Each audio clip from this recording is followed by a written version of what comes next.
तो हेलो मेरे प्यारे बच्चों, आप लोग का चैनल में बहुत बहुत स्वागत है। तो आइए आज का जो टॉपिक है एक्सरसाइज 3.3 का हम लोग क्वेश्चन नंबर 2 इसमें हम लोग पूरा करने वाले हैं। ठीक है, तो आइए चैप्टर को हम लोग शुरू करते हैं। इसमें हम लोग विलोपन विधि से हल ज्ञात करेंगे और जिन्होंने विलोपन विधि नहीं देखा है वीडियो, पिछला वीडियो, वो जाकर के विलोपन विधि का वीडियो देख लें। डिस्क्रिप्शन बॉक्स में आपको लिंक मिल जाएगा। इसमें हम लोग क्वेश्चन नंबर 2 करने वाले हैं। क्वेश्चन नंबर 2 में क्या है कि हम लोगों को रैखिक समीकरण का युग्म बनाना है, फिर इसे हल करना है विलोपन विधि से। ठीक है, तो चलिए, जिन्होंने चैनल को सब्सक्राइब नहीं किया है कृपया चैनल को सब्सक्राइब कर लें, क्योंकि इसमें हम पूरा मैथ को केवल 2 महीना में आप लोग को ख़त्म करने वाले हैं। तो आइए पहला क्वेश्चन पे हम लोग चलते हैं। क्वेश्चन है, यदि हम अंश में 1 जोड़ दें तथा हर में से 1 घटा दें तो भिन्न 1 में बदल जाती है। यदि हर में 1 जोड़ दें तो वह 1/2 हो जाती है, तो वह भिन्न क्या है, हमें वो भिन्न ज्ञात करनी है।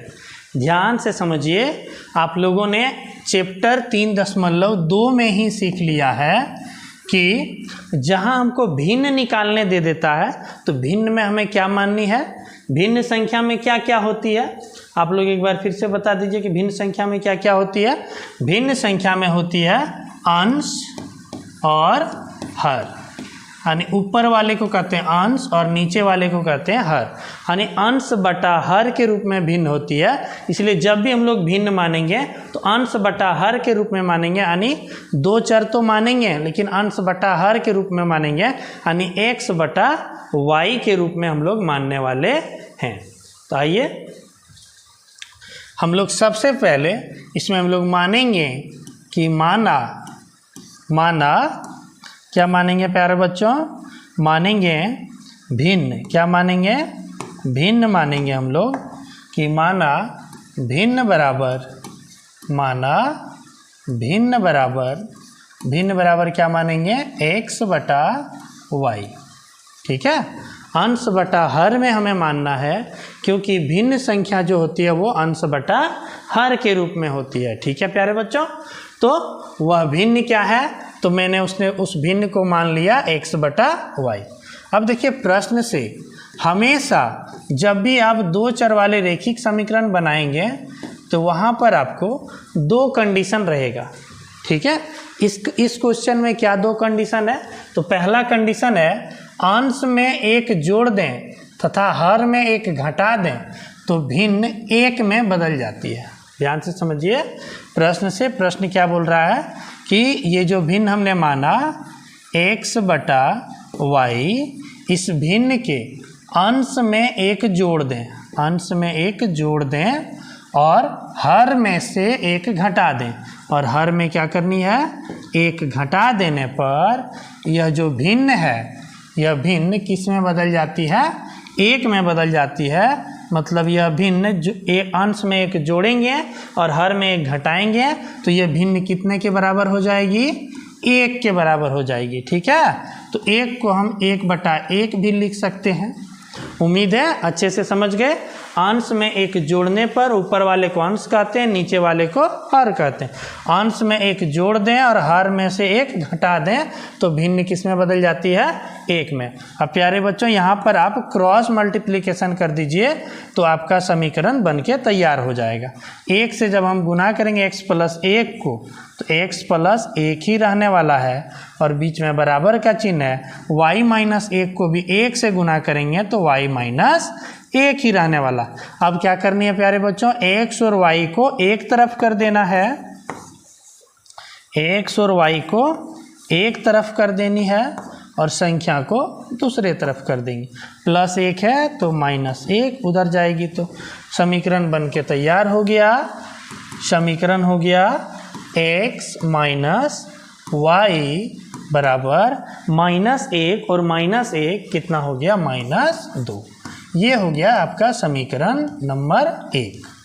उम्मीद है प्यारे बच्चों आप लोग बहुत ही अच्छे से समझ रहे हैं। तो आइए अगले समीकरण पे निकालने के लिए अगला कंडीशन को हमें देखना पड़ेगा। अगला समीकरण क्या है, यदि हर में एक जोड़ दें तो वह 1/2 हो जाती है। वो उसी भिन्न की बात हो रही है कि केवल हर में कितना जोड़ दें, 1 जोड़ दें तो वह भिन्न कितना हो जाती है, 1/2 हो जाती है। तो आइए पुनः जो कंडीशन है, यानी जो x/y भिन्न है, इसमें हर में 1 जोड़ दें तो हर नीचे वाले को कहते हैं, तो हर में 1 जोड़ देने पर भिन्न कितने में बदल जाती है, 1/2 में, तो बराबर 1/2। आइए अब इसको भी हम क्रॉस गुना कर देते हैं, तो 2 गुना x 2x बराबर y प्लस 1 को 1 से गुना करेंगे तो y प्लस 1 ही होने वाला है। x को इधर कर दीजिए बच्चों, तो 2x ये प्लस y है, इधर लाएंगे तो माइनस y बराबर कितना हो गया, 1। अब हमें समीकरण 2 की भी प्राप्ति हो गई, यानी दोनों समीकरण हमने ज्ञात कर लिया, समीकरण 1 और समीकरण 2। अब हमें इस दोनों समीकरण को विलोपन विधि से हल ज्ञात करनी है। तो आइए चलते हैं। समीकरण 1 है x माइनस वाई बराबर -2,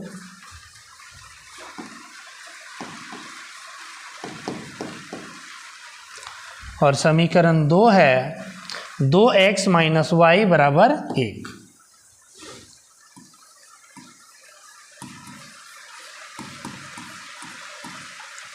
ये बन गया समीकरण 1 और ये बन गया समीकरण 2। ठीक है। अब प्यारे बच्चों आप बताइए कि विलोपन विधि से कैसे हल ज्ञात करते हैं।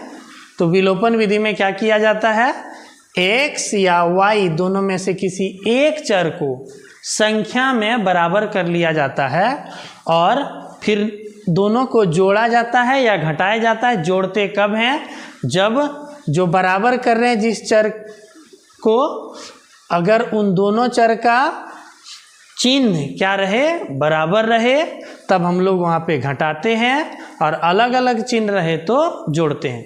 जिन्होंने नहीं समझा है अच्छे से, आप कृपया डिस्क्रिप्शन बॉक्स में लिंक दिया हुआ है, वहाँ जाएं और वहाँ पर विलोपन विधि का जो वीडियो है उसको देखें और अच्छे से समझ लें, आपको बेहतर समझ में आएगी यहाँ पर। तो आ जाइए, हमें यहाँ दिख रहा है कि y और y एक y है, मतलब ये संख्या में बराबर है।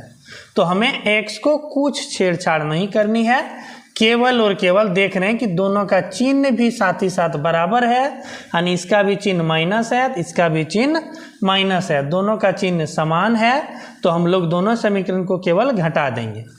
क्या लिखेंगे, समीकरण 1 घटा 2 करने पर। तो आइए समीकरण 1 है x माइनस वाई बराबर -2, और समीकरण 2 है 2x माइनस वाई बराबर 1। केवल घटा रहे हैं तो चिन्ह बदल जाएगा, प्लस है तो माइनस, माइनस है तो प्लस, प्लस है तो माइनस। अब देखिए यहाँ पे -y ऊपर में, नीचे में +y कट गया, x में 2x घटेगा तो -x, और -2 और -1 तो -3, और दोनों तरफ माइनस चिन्ह है तो माइनस कैंसिल हो गया, यानी x बराबर मान आ गया 3। अब इस x के मान को किसी एक समीकरण में रखेंगे तो y का मान हमें प्राप्त हो जाएगा। तो आइए लिखेंगे x का मान समीकरण 1 में ही रख दीजिए। 1 में रखने पर समीकरण 1 है x माइनस वाई बराबर -2, तो x के जगह में 3 माइनस वाई बराबर -2, अब ये +3 उधर जाएगी तो -3, यानी माइनस वाई बराबर -2, और इधर जाएगी तो -3, अर्थात -y बराबर -2 और -3 -5, दोनों तरफ माइनस चिन्ह है, कैंसिल हो गया, तो इसीलिए y बराबर मान आ गया 5। अब हमें x और y तो नहीं पूछा है कि वह भिन्न क्या है, तो हमने भिन्न को माना है x बटा y, तो x का मान 3 और y का मान 5। उम्मीद है प्यारे बच्चों आप लोग को बहुत ही अच्छे से समझ में आ गया होगा ये, ठीक है।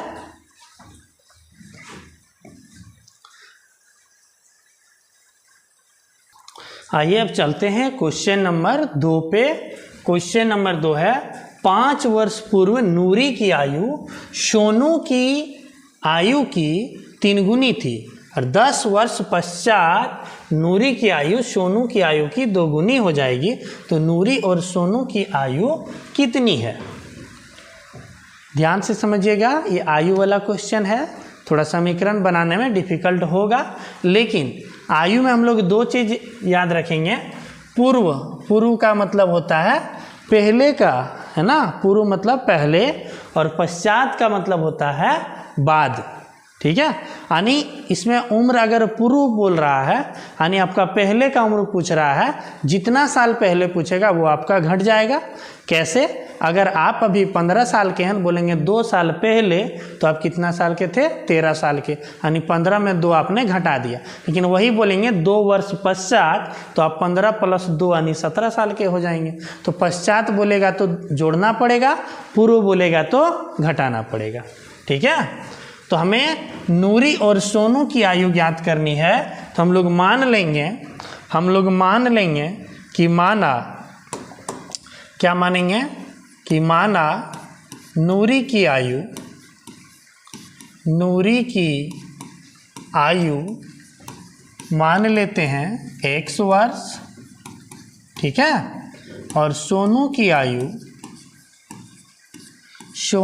आयु मान लेते हैं y वर्ष, ठीक है।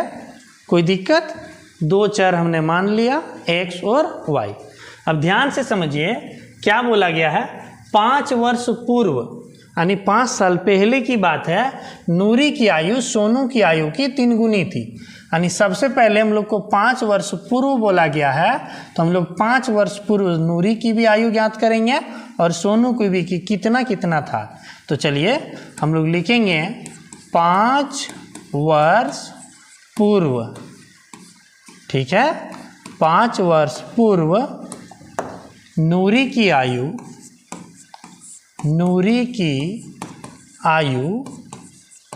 कितने हो जाएंगे बताइए।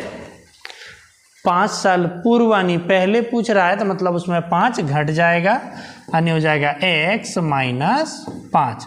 अभी x है और 5 साल पहले बोल रहा है, तो 5 घटा देंगे, यानी x - 5 वर्ष, ठीक है। तो इसी प्रकार से सोनू का भी बता दीजिए। सोनू की आयु कितनी हो जाएगी? अभी y है, तो 5 साल पहले y - 5 वर्ष। उम्मीद है अच्छे से समझ रहे हैं। अब देखिए यहाँ पे प्रश्न से क्या बोला गया है। प्रश्न में कहा गया है कि 5 वर्ष पूर्व जो नूरी की आयु है, कितना है? 5 वर्ष पूर्व नूरी की आयु x - 5, और सोनू की आयु कितनी है? सोनू की आयु कितनी है? y - 5। अब ध्यान से यहीं पे समझना है, यहीं पे लॉजिक लगेगा कि 5 वर्ष पूर्व जो नूरी की आयु है वो सोनू की आयु की 3 गुनी थी। ये नूरी की आयु है, ये नूरी की आयु है, और ये सोनू की आयु है, ठीक है। ये किसकी आयु है? सोनू की आयु है। तो क्या बोला गया कि नूरी की आयु जो है वो सोनू से 3 गुनी है। ध्यान से समझिएगा कि जो सोनू का उम्र जितना भी है, इससे 3 गुना है नूरी की आयु। तो इससे अगर ये 3 गुना है, तो हम सोनू के आयु को 3 से गुना कर देंगे, तो क्या दोनों की आयु बराबर हो जाएगी। समीकरण ऐसे ही बनाते हैं, बीच में हमें बराबर का चिन्ह लगाना पड़ता है। तो अब दोनों का आयु बराबर कैसे कर सकते हैं?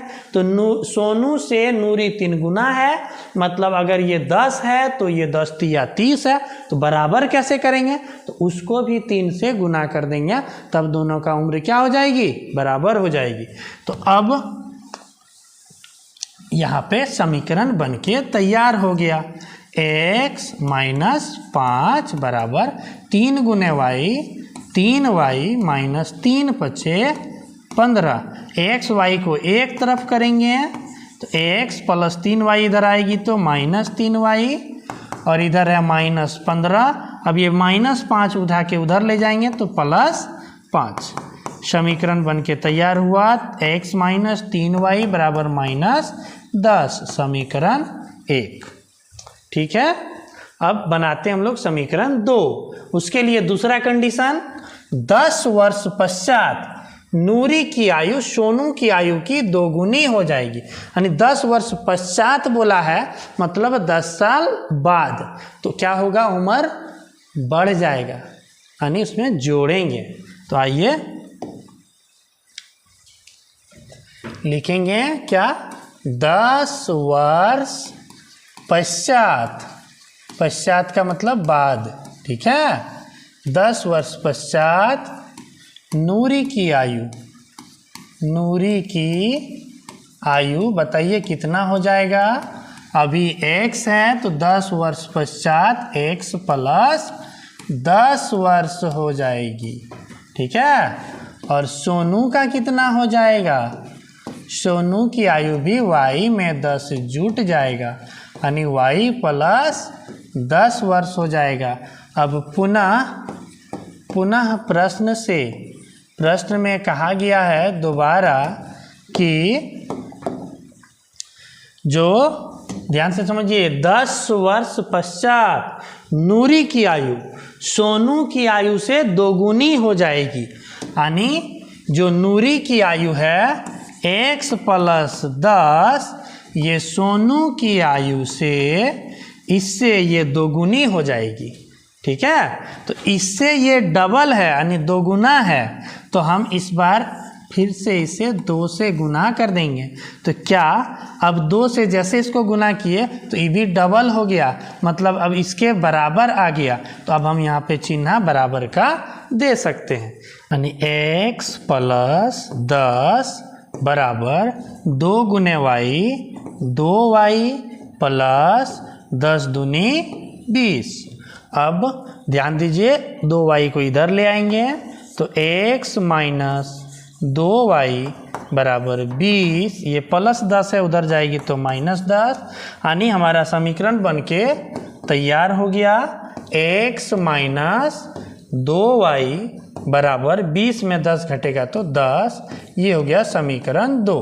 अब चलिए ये दोनों समीकरण को, समीकरण 1 और समीकरण 2 को हल करते हैं विलोपन विधि से।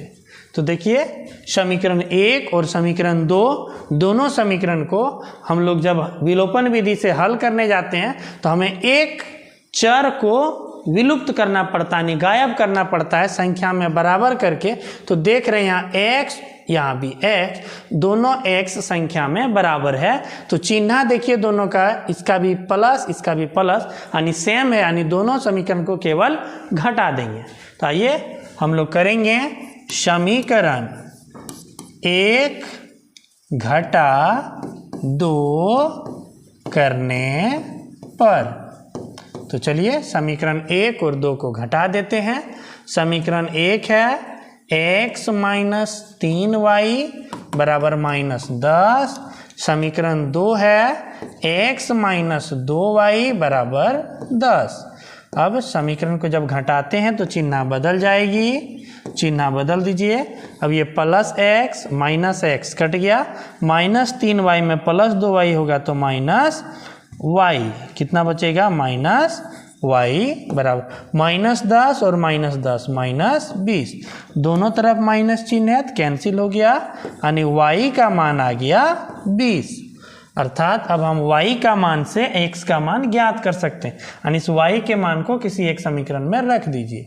देखिए y का मान समीकरण 1 में रखने पर, समीकरण 1 है x माइनस 3y, y के जगह पे रखेंगे 20 बराबर है -10।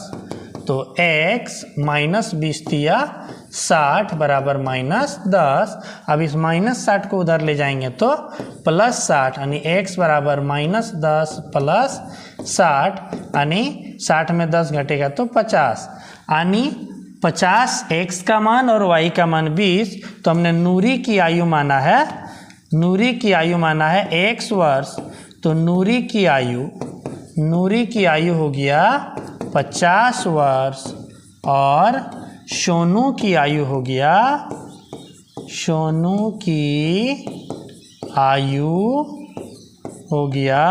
20 वर्ष।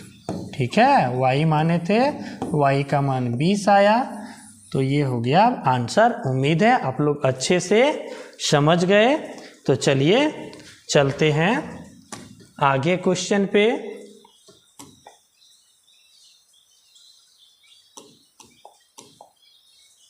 ठीक है, अगला क्वेश्चन नंबर 3, 2 अंकों की संख्या के अंकों का योग 9 है।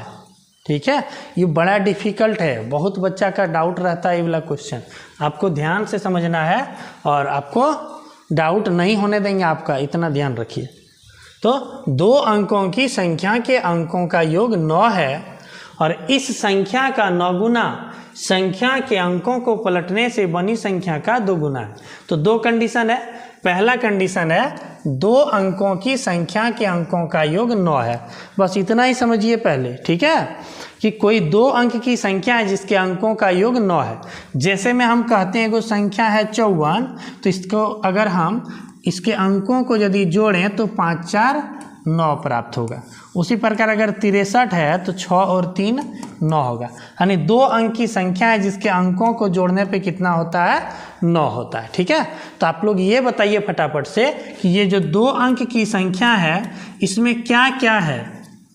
आपको पता है कि 2 अंक की संख्या में एक तो अंक शुरू वाला इकाई कहलाता है और दूसर का अंक दाही कहलाता है, यानी हम लोग इसमें इकाई और दाही दोनों का जब योग करते हैं तो कितना प्राप्त हो रहा है, 9। तो आइए हम लोग मान लेते हैं, मानेंगे, माना इकाई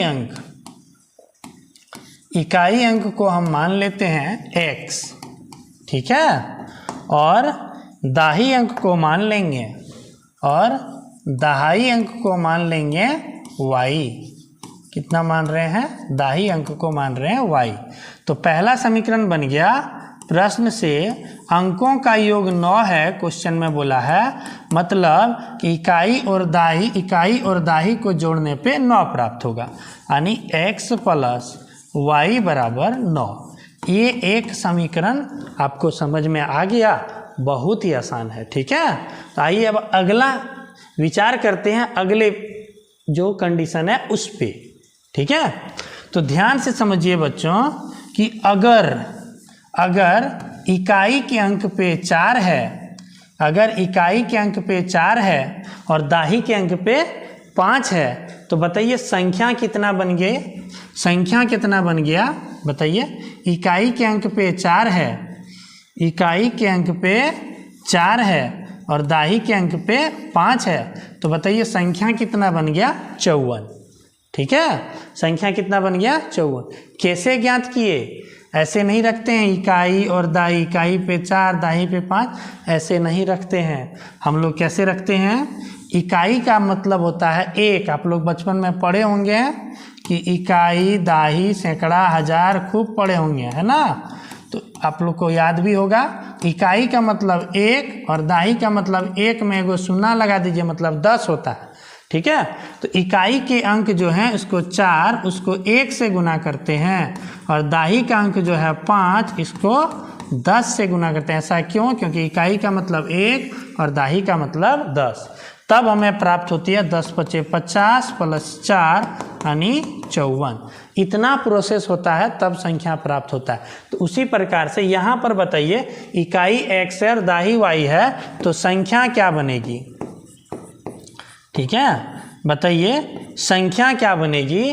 तो संख्या बनेगी प्यारे बच्चों, x इकाई को 1 से गुना करेंगे और दहाई को 10 से गुना करेंगे। ठीक है। तो संख्या बनेगी x प्लस 10 गुने y यानी 10y।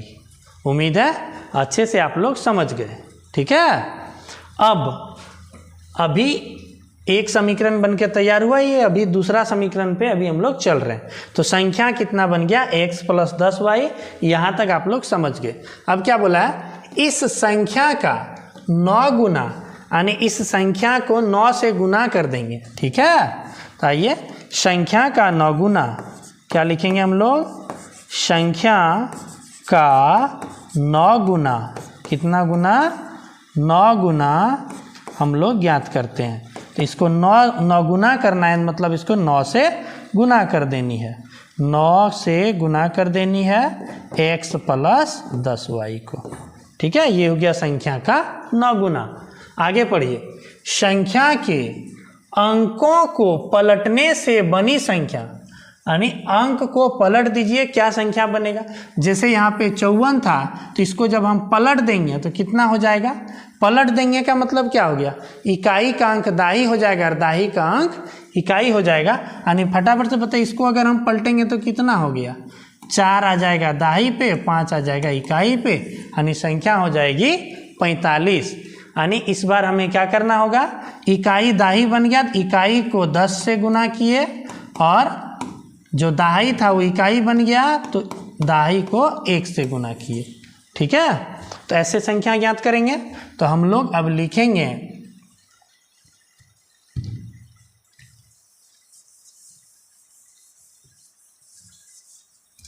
हम लोग अब लिखेंगे कि संख्या के अंकों को पलटने पर, संख्या के अंकों को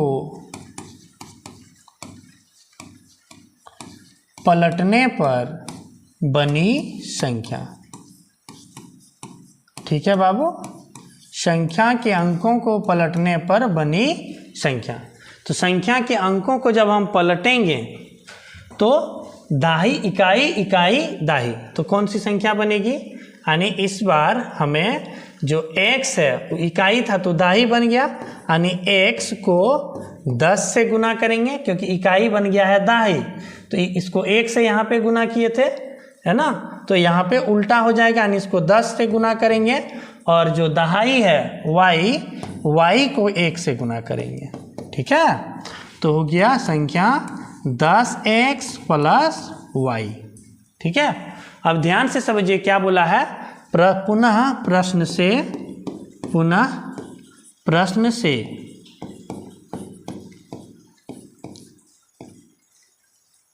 क्या बोला गया है कि इस संख्या का 9 गुना, यानी संख्या का 9 गुना कितना है, इतना है। तो यहाँ लिख लीजिए, संख्या का 9 गुना है 9x प्लस 10y, ठीक है। इस संख्या का 9 गुना संख्या के अंकों को पलटने पर बनी संख्या, संख्या के अंकों को जब पलटे तो संख्या बन गया 10x प्लस y, ठीक है। इस संख्या का 2 गुना है, एक बार पूरा समझिए, इस संख्या का 9 गुना, संख्या का 9 गुना संख्या के अंकों को पलटने पर बनी संख्या का 2 गुना है। समझ गए कि ये जो 9 गुना है, इस संख्या का 9 गुना अंक को पलटने पर जो संख्या बना एकरा से ही 2 गुना है, ठीक है। यानी इसको 9 गुना करेंगे तब इससे ये डबल होगा, यानी उससे ये 2 गुना होगा। तो अभी इसको 9 से गुना कर दिए हैं तो इससे ये अभी डबल है, तो दोनों बराबर कैसे होगा, हमको समीकरण बनाना है ना।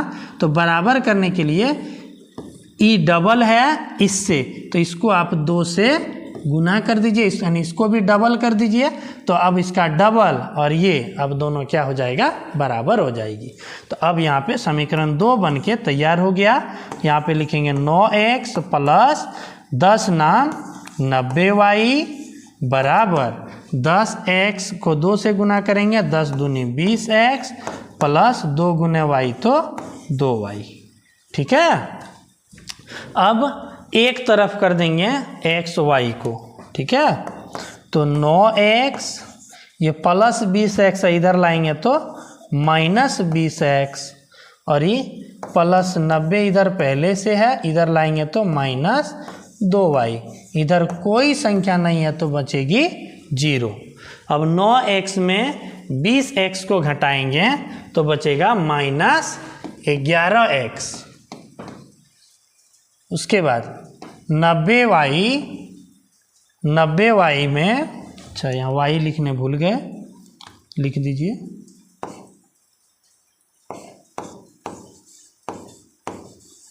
90y में 2y को घटाएंगे तो 88y, बराबर इधर कुछ नहीं बचा, मतलब ये 0 है। ठीक है, तो ये हो गया समीकरण 2। अब दोनों समीकरण को हल करेंगे। ये है समीकरण 2 और समीकरण 1 क्या है, तो x + y = 9, ये समीकरण 1 था। ठीक है, अब हम लोग ये दोनों समीकरण को हल करेंगे। कैसे हल ज्ञात करते हैं, x या y को संख्या में बराबर करते हैं। तो आइए, जब हम यहाँ संख्या देख रहे हैं तो यहाँ केवल x है, यहाँ संख्या में 11 है, प्लस माइनस को मत देखिए, संख्या में 11, इसको भी 11 करना है तो 11 से इसको हम गुना कर देंगे, या आप इसमें 11 कॉमन भी कर सकते हैं। ठीक है, तो चलिए 11 को कॉमन ही कर दीजिए तो और आसान रहेगी। यहाँ पे हम -11 को ही हम कॉमन कर देते हैं तो यहाँ बच गया x, और माइनस कॉमन किए तो यहाँ बच गया प्लस का माइनस हो गया, 11 × 8 = 88। यहाँ क्यों माइनस हुआ, तो माइनस माइनस फिर से चिन्ह यहाँ आ जाएगी प्लस। ठीक है, तो बराबर 0। अब ये 11 गुना में इधर जाएगी तो भाग में, यानी समीकरण हो गया x - 8y बराबर इधर भाग में 11 जाएगा तो 0 ही होगा। ठीक है, अब यहाँ पे बना दीजिए आप समीकरण 2, और समीकरण 1 पहले से है। समीकरण 1 है x + y = 9, ये समीकरण 1। अब देख रहे हैं समीकरण 1 और 2 में, दोनों में x और x तो बराबर है, तो कोई टेंशन नहीं है। डायरेक्ट समीकरण को क्या कीजिए, दोनों का चिन्ह सेम सेम है तो घटा दीजिए, लिख दीजिए समीकरण 1 - 2 करने पर। आप समीकरण 2 - 1 भी कर सकते हैं, इसमें कोई दिक्कत नहीं है। तो चलिए समीकरण 1 में 2 को घटाइए, 1 है x + y = 9, समीकरण 2 है x - 8y = 0। चिन्ह बदलिए, प्लस है तो माइनस, माइनस है तो प्लस, प्लस है तो minus, plus x minus x खत्म, प्लस y और प्लस 8y, यानी 8 और 1 9y, 9y बराबर कितना हो गया 9। ठीक है, 9 में 0 घटेगा तो 9 ही बचेगा, यानी y बराबर ये 9 गुना में इधर जाएगी तो भाग में, यानी 9/9, यानी y का मान आ गया 1। ठीक है, अब x का मान हमें ज्ञात करनी है तो किसी एक समीकरण में रख दीजिए। चलिए लिखिए, y का मान समीकरण 1 में रखने पर, समीकरण 1 है x + y की जगह पे रखिए 1 तो बराबर हो जाएगा 9। तो x का मान 9 + 1 है, उधर तो -1, यानी x का मान 8। ठीक है, तो हमें क्वेश्चन में पूछा क्या है, क्वेश्चन में बोला गया है कि वह संख्या क्या है, तो संख्या हमने क्या निकाला है x + 10y। ठीक है, तो हमको वही संख्या ही लिखना है। तो संख्या हमें पूछ रही है, तो संख्या है x + 10y, यानी x का मान 8 + 10 गुने y का मान है कितना, y का मान कितना निकाले 1, तो 8 + 10 = 10, यानी आंसर हो गया 10 और 8 18। संख्या कितनी है 18। अब इसका आप 9 गुना कर लीजिए, 18 नाम 162। ठीक है, और इसको पलट दीजिए, 18 को पलटेंगे तो 81। क्या इससे ये डबल है, बिल्कुल डबल है, 81 दूनी 162, और दोनों अंकों का योग 9 है, 8 1 9 बिल्कुल है। तो हमारा ये जो हमने समीकरण को बना करके हल किया, ये बिल्कुल सही मान निकला है। उम्मीद है अच्छे से समझ में आया। और आइए अब चलते हैं अगले क्वेश्चन पे, क्वेश्चन नंबर 4 पे। क्वेश्चन नंबर 4 है, मीना 2000 निकालने के लिए एक बैंक गई। ठीक है, ध्यान से समझिएगा। मीना है वो 2000 निकालने के लिए बैंक गई और उसने खजांची से, यानी जो कैशियर साहब वहाँ पे बैठते हैं, जो पैसा देते हैं, उससे खाली 50 टकिया और 100 रुपया का नोट देने के लिए कहा। यानी केवल और केवल 50 का नोट और 100 का नोट देने के लिए कहा। और मीना ने कुल 25 नोट प्राप्त किए। यानी जो खजांची साहब हैं उन्होंने उसको टोटल 25 नोट दिए, यानी 50 का और 100 का नोट मिला के 25 तो नोट दिए। तो ज्ञात कीजिए कि उसने 50 रुपया और 100 रुपया के कितने कितने नोट प्राप्त किए। तो आइए हम लोग इसमें भी दो कंडीशन, एक तो 2000 रुपया निकालने गया है और दूसरा दोनों नोट मिला के कितना है, 25 है। तो आइए हम लोग मान लेते हैं, जो 50 और 100 का नोट मांगा है तो हम लोग मान लेते हैं, माना 50 रुपया के नोटों की संख्या को मान लेते हैं कि 50 रुपया के नोटों की संख्या उसे x दिया। ठीक है, यानी x तो x संख्या में 50 रुपया के नोट दिए। ठीक है, और 100 रुपया के नोटों की संख्या y दिए। ठीक है, अब प्रश्न से पहला तो समीकरण ये बन रहा है कि 50 का नोट प्लस 100 का नोट मिला के उसे 25 नोट प्राप्त हुए। यानी ये हो गया समीकरण 1। 50 का नोट x और 100 का नोट y, दोनों मिला के 25 नोट, समीकरण बन गया। और दूसरा पुनः क्या है कि उसको कितना दिया, 2000 दिया। ठीक है, अब एक बात आपसे पूछते हैं कि 50 रुपया के नोटों की संख्या आपको हमने 4 गो दे दिया तो कितना पैसा हो गया, बोलिएगा 50 चौके 200। हम बोलेंगे 50 रुपया के नोटों की संख्या आपको 7 गो मिला तो बताइए कितना हो गया, 7 पचे 35, यानी 350 रुपया हुआ। तो क्या कर रहे हैं हम लोग, नोटों की संख्या को, जितने का नोट है उससे क्या करते हैं, गुना कर देते हैं। पैसा निकालना है यानी 50 टकिया 5 गो है तो 50 गुने 5 कर दीजिए, 100 टकिया 8 गो है तो 100 गुने 8 कर दीजिए। ठीक है, तो आइए उसी प्रकार से हम लोग यहाँ करेंगे कि 50 रुपया के नोट x हैं तो पैसा हो गया 50 गुने x, समझ में आ गया, प्लस 100 रुपया का नोट y तो है तो पैसा हो गया 100 गुने y, और कुल मिलाकर के पैसा कितना हो गया, 2000 रुपया। ठीक है, तो यहाँ से हमें समीकरण की प्राप्ति हो गई, कि 50x plus 100y, 50x plus 100y बराबर कितना हो गया, 2000।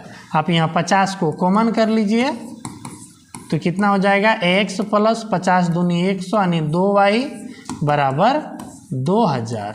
ठीक है, 50 गुना में उधर जाएगी तो भाग में, यानी x प्लस 2y बराबर 2000 बटे 50, कटा दीजिए, 5 से 5 चौका 20, 0, यानी समीकरण बन के तैयार हो गया, x प्लस 2y बराबर 40।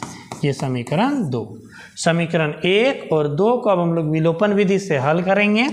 तो आइए, समीकरण 1 है x प्लस y बराबर 25, समीकरण 2 है x प्लस 2y बराबर 40, x प्लस 2y बराबर 40, ये समीकरण 1, ये समीकरण 2। यहाँ देख रहे हैं दोनों चर में x और x बराबर है तो सीधा हम लोग समीकरण 1 घटा 2 करने पर, चूँकि चिन्ह भी सेम है तो घटा देंगे। आइए, समीकरण 1 है x प्लस y बराबर 25, समीकरण 2 है x प्लस 2y बराबर 40। तो समीकरण को घटा रहे हैं तो दोनों चिन्ह बदल जाएगा, तो प्लस x माइनस x खत्म, y में 2y घटाएंगे तो माइनस y, और 25 में 40 घटाएंगे तो माइनस 15। दोनों तरफ माइनस चिन्ह है, कैंसिल हो गया तो y का मान आ गया 15। यानी y माने थे 100 रुपया के नोटों की संख्या तो हो गया 15, और अब इस y का मान जो है समीकरण 1 में रख दीजिए, लिख दीजिए y का मान समीकरण 1 में रखने पर तो समीकरण 1 है x प्लस y की जगह में रखेंगे 15 बराबर 25। अब ये प्लस 15 उधर जाएगी तो हो जाएगा x बराबर 25 घटा 15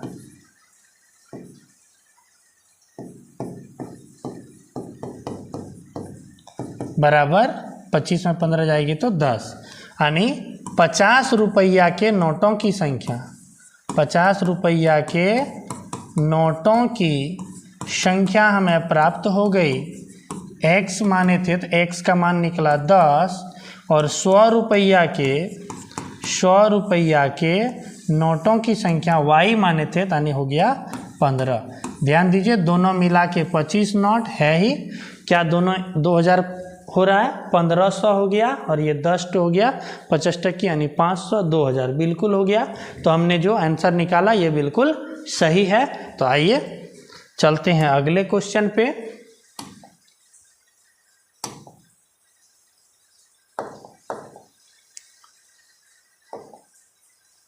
अगला क्वेश्चन है कि किराए पर पुस्तकें देने वाले किसी पुस्तकालय का प्रथम 3 दिनों का एक नियत किराया है। ठीक है, एक तो हम लोग 3.2 में भी ऐसा ज्ञात किए थे टैक्सी का भाड़ा वाला, कि उसमें टैक्सी का भाड़ा ऐसा ही कुछ नियत था, नहीं फिक्स था।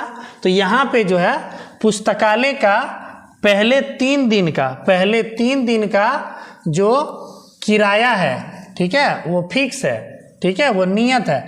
यानी आप किताब को 3 दिन रखिए या किताब को 2 दिन रखिए, आपको 3 दिन का पैसा देना पड़ेगा। इसी को कहते हैं फिक्स भाड़ा। ठीक है, 3 दिन का पैसा एकदम नियत है कि वो बदल नहीं सकता। आप किताब 3 दिन रखिए, ठीक है, या किताब को 1 दिन में लौटाइए, किताब को 2 दिन में रखिए लौटाइए, लेकिन 3 दिन का आपको किराया लग जाएगा, ये फिक्स है, यानी 3 दिन का नियत है। उसके बाद अगर आप 5 दिन रखते हैं तो 3 दिन का फिक्स जोड़ेगा और प्लस 2 दिन का, 5 दिन हो गया। ठीक है, तो इस प्रकार से है।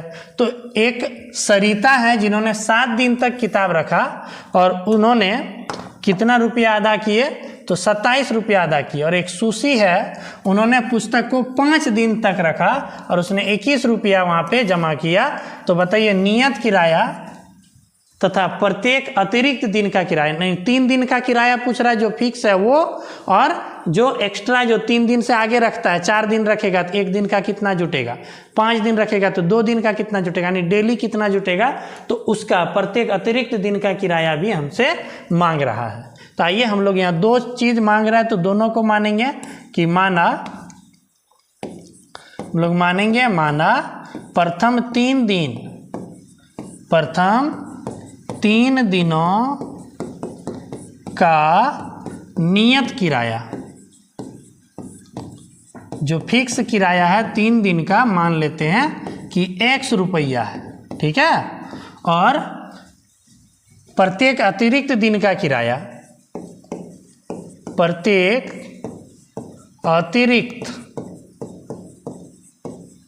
अतिरिक्त दिनों का किराया मान लेते हैं कि 3 दिन के बाद जो प्रत्येक दिन जो किराया जुटेगा वो है y रुपया। उम्मीद है अच्छे से समझ रहे हैं। तो चलिए अब हम लोग यहाँ पे दोनों जो कंडीशन है सरिता का और सुशी का, वो दोनों से हम लोग समीकरण ज्ञात करते हैं। लिखेंगे प्रश्न से सरिता ने कितने दिन रखा है, 7 दिनों तक रखने के लिए 27 रुपया अदा किए, यानी सरिता ने कितने दिन तक, 7 दिनों तक पुस्तक रखने के लिए कितना रुपया अदा किए, तो 27 रुपया अदा किए का मतलब हो गया कि उतना रुपया उन्होंने पैसा वहाँ पे जमा किया। ठीक है, जिसको समीकरण में हम लोग तैयार करेंगे। यानी बताइए आप लोग कि 7 दिन तक पुस्तक रखी है सरिता ने, 7 दिन तक, तो 3 दिन का तो फिक्स है x रुपया लेगा, 3 दिन का फिक्स है कि कितना रुपया लेगा, x रुपया। अब 3 दिन का तो ले लिया, अब बचा क्या दिन, 7 दिन में 3 दिन का ले लिया तो बचा 4 दिन। अब वो 4 दिन का किराया 1 दिन का y है, तो 4 दिन का हो जाएगा 4y। ठीक है, 4 दिन का कितना हो जाएगा 4y। तो कुल मिला के 3 दिन प्लस 4 दिन यानी 7 दिन का किराया कितना दिया है 27 रुपया। तो ये बन गया आपका समीकरण 1। ठीक है, और अगला जो है सुशी के लिए, यानी पुनः सुशी जो है, सुशी क्या दिन तक, 5 दिन, 5 दिनों तक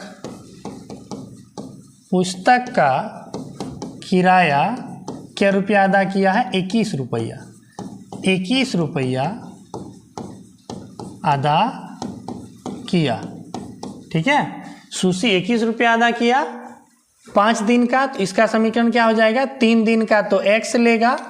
ठीक है, और प्लस 3 दिन के बाद क्या दिन बच गया, 5 दिन रखी है तो बच गया 2 दिन, तो 1 दिन का y है तो 2 दिन का 2y बराबर 21, समीकरण 2।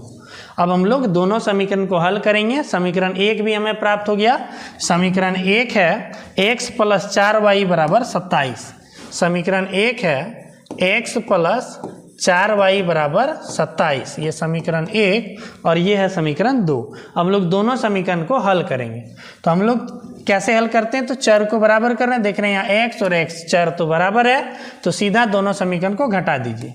लिख दीजिए समीकरण 1 घटा 2 करने पर, क्यों घटा रहे हैं, क्योंकि दोनों का चिन्ह समान है।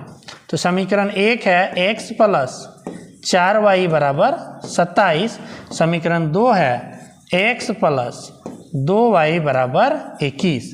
अब चलिए फटाफट से घटा दीजिए तो चिन्ह बदल जाएगा, plus x minus x cut गया, 4y में 2y घटेगा तो 2y बराबर 27 में 21 घटाएंगे तो 6।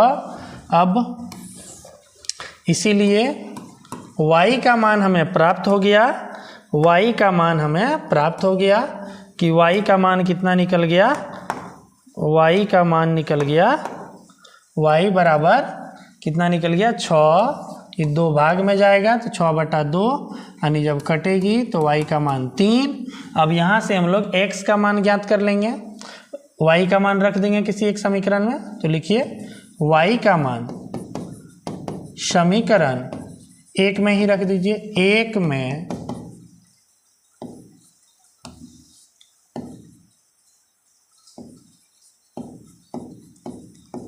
रखने पर समीकरण 1 है x प्लस 4y बराबर 27। तो यहाँ पे रखिए x प्लस 4 गुने y के जगह पे 3 बराबर 27, यानी x प्लस 4 तिया 12 बराबर 27। इसीलिए x का मान 27 प्लस 12 उधर जाएगी तो माइनस 12, यानी 27 में 12 घट गया तो हो गया 15। ठीक है, यानी 3 दिन का किराया माने हैं x, तो 3 दिन का नियत किराया हो गया 15 रुपया, और प्रत्येक अतिरिक्त दिन का किराया हो गया 3 रुपया। ठीक है, तो लिख दीजिए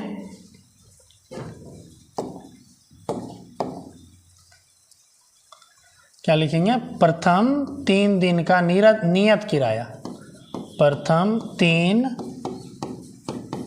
दिनों का नियत किराया यानी फिक्स किराया x माने थे, x का मान निकल गया 15, यानी हो गया 15 रुपया, और दूसरा प्रत्येक अतिरिक्त दिन का किराया, प्रत्येक अतिरिक्त दिन का किराया हमने माना y, तो y का मान निकल गया 3, यानी आंसर हो गया 3 रुपया। तो उम्मीद है आप लोग अच्छे से इसको समझ गए होंगे। तो बताइए आप लोग को कैसा लगा यह वीडियो।